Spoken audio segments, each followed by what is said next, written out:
Welcome to BRK news. నేను మీ పవన్ కృష్ణమూర్తి.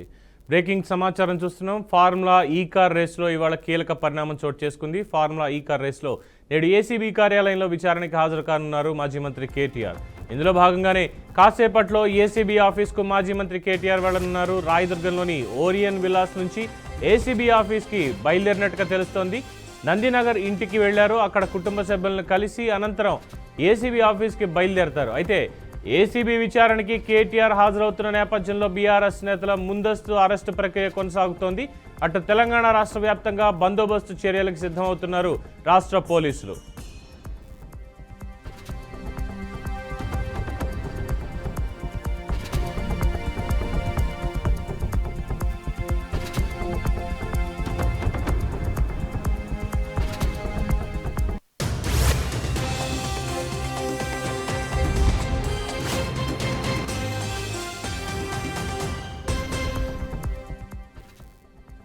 ఇక ఇదే అంశానికి సంబంధించి మరింత సమాచారం మా ప్రతినిధి క్రాంతి అందిస్తారు. క్రాంతి.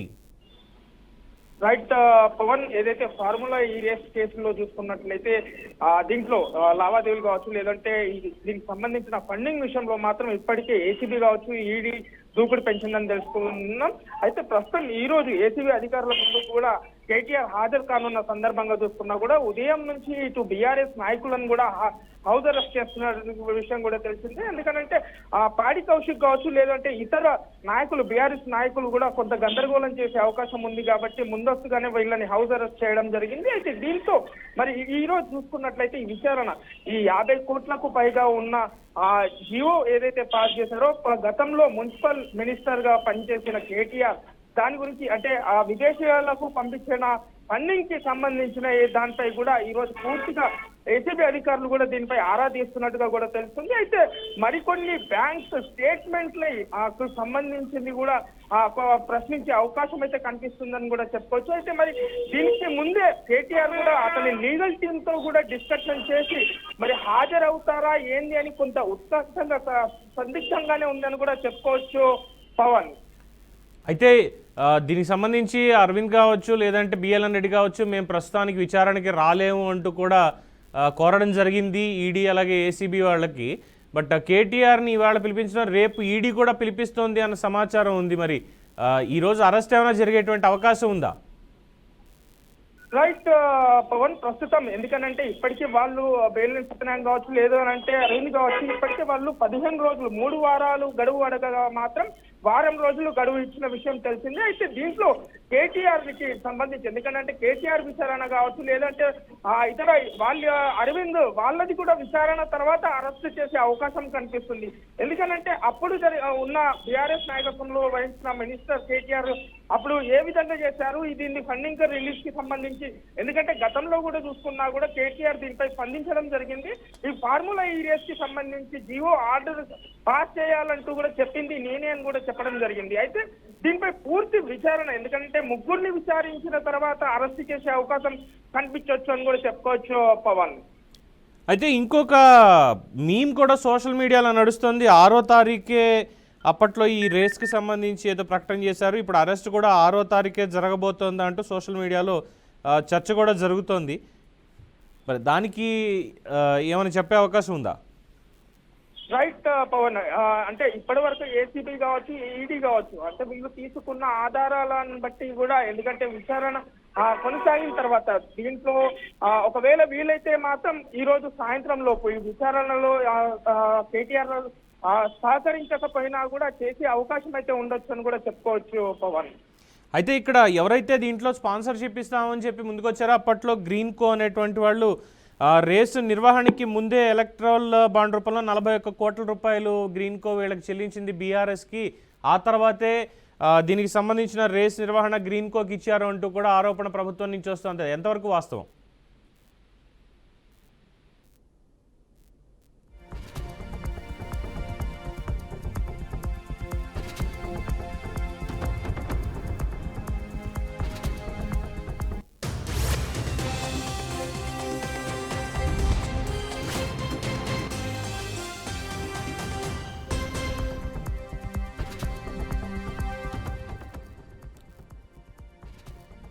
సో ఈ రేస్కి సంబంధించి ఏసీబీ వాళ్ళు ఇచ్చిన నోటీసులకి ఇవాళ హాజరవుతున్నారు కేటీఆర్. అలాగే ఇప్పుడు అంత సమాచారం నందీనగర్ ఇంటి నుంచి ఏసీబీ ఆఫీస్కి కేటీఆర్ బయలుదేరడం అనేది జరిగింది. ఏ క్షణానైనా ఆయన ఏసీబీ ఆఫీస్కి చేరుకోవచ్చు. మరి చేరుకున్న తర్వాత ఎంతసేపు ఆయన్ని విచారిస్తారు ఏంటి అన్నటువంటి వివరాలు అయితే ఇంకా కాస్త సస్పెన్స్గానే ఉన్నాయి. మొత్తానికి దీంట్లో నిధుల మళ్లింపుకు సంబంధించి ప్రశ్నాపత్రాన్ని కట్టుదిట్టంగానే ప్రిపేర్ చేసుకుంది ఏసీబీ విత్ ఆల్ ప్రూఫ్స్ అనేది కూడా ఒక సమాచారం అందుతోంది.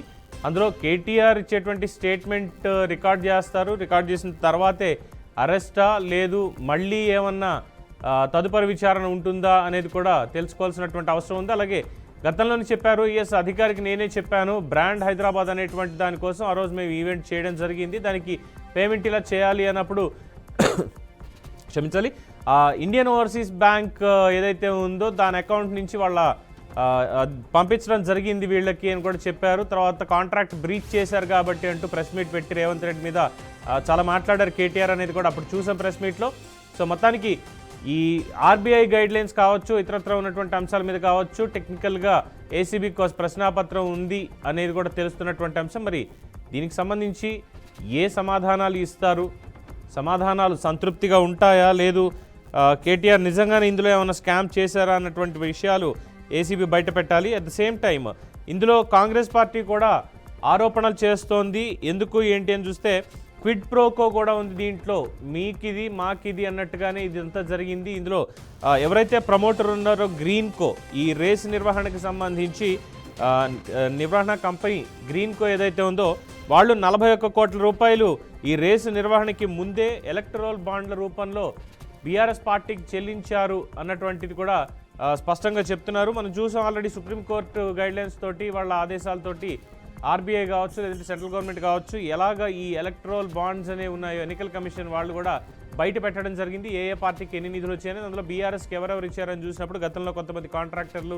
వీళ్ళందరి పేర్లు వచ్చాయి ఒక్కొక్క ప్రాజెక్ట్కి సంబంధించి. ఇప్పుడు ఈ రేస్కి సంబంధించినటువంటి దాంట్లో గ్రీన్కో క్విడ్ ప్రోకోకి పాల్పడింది అంటూ కూడా కాంగ్రెస్ పార్టీ విమర్శిస్తోంది. మరి ప్రభుత్వం దాని మీద ఏమైనా దృష్టి సారించిందా, అలాగే దీనికి సంబంధించి ఏసీబీ వాళ్ళు ఏమైనా ప్రశ్నలు అడిగేటువంటి అవకాశం ఉందా అనేది కూడా వేచి చూడాలి. మొత్తానికి 6వ తారీఖే అరెస్టు అంటూ కూడా సోషల్ మీడియాలో చర్చ బాగా జరుగుతోంది. ఎందుకంటే ఇదే 6వ తేదీన ఈ కార్ రేస్ అనేది నిర్వహించారు గతంలో. మరి ఇప్పుడు అదే 6వ తేదీన కేటీఆర్ని అరెస్ట్ చేసుకునే అవకాశం ఏమైనా ఉందా అంటూ కూడా సోషల్ మీడియాలో చర్చ అనేది జరుగుతోంది. మరి మొత్తానికి ఏసీబీ ఆఫీస్కి బయలుదేరినటువంటి కేటీఆర్ మరి ఎటువంటి సమాధానాలు ఇస్తారు, గత ప్రభుత్వంలో చేసినటువంటి ఈ పనికి అనేది తెలియాల్సినటువంటి అవసరం ఎంతైనా ఉంది. మొత్తానికి ఈ కార్ రేస్ అనేది ఇవాళ చాలా సంచలనాత్మకం అయ్యేటువంటి అవకాశం ఉంది. మరి అరెస్ట్ అవుతారా లేదా అనేది విచారణ తర్వాత మాత్రమే తెలియాలి. ప్రస్తుతానికైతే ఆన్ ద వే ఉన్నారు. ఏ నిమిషంలోనైనా సరే కేటీఆర్ ఏసీబీ ఆఫీస్కి చేరుకునేటువంటి అవకాశం ఉంది. అలాగే దీనికి సంబంధించి హైకోర్టులో క్వాష్ పిటిషన్ మీద తీర్పు కూడా పెండింగ్లో ఉంది. దీని మీద నాకు అనుకూలంగానే వస్తుంది అంటూ ఆయన చాలా గట్టి నమ్మకంతో ఉన్నట్టుగా ఉన్నారు. బట్ ఎప్పుడు వస్తుంది ఈ తీర్పు అనేది తెలియనటువంటి పరిస్థితి ఉంది. అందుకే ఏసీబీ విచారణకి హాజరవ్వాలని ఆయన నిర్ణయించుకున్నారు. ఇప్పుడే ఆయన అక్కడికి చేరడం అనేది కూడా మనం తెలుస్తోంది సమాచారం. ఒకవేళ విచారణకి సహకరించకపోతే కనుక ఖచ్చితంగా అరెస్టు జరుగుతుంది అన్నటువంటి సమాచారం ఉండడంతో ఈ నిర్ణయం తీసుకున్నట్టుగా కూడా తెలుస్తోంది. ఏసీబీ వాళ్ళు విచారణ తర్వాత అరెస్ట్ ఉంటుందా లేదా అంటే ప్రస్తుతానికైతే చెప్పలేనటువంటి పరిస్థితి.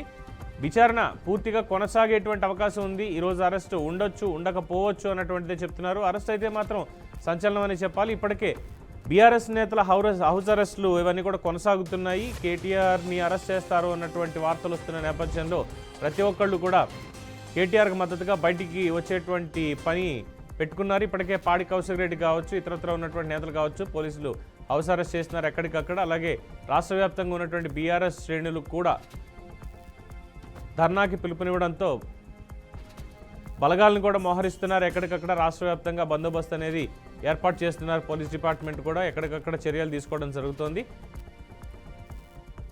సో ఇంకా ఏమైనా సమాచారం అప్డేటెడ్ వచ్చిందా క్రాంతి?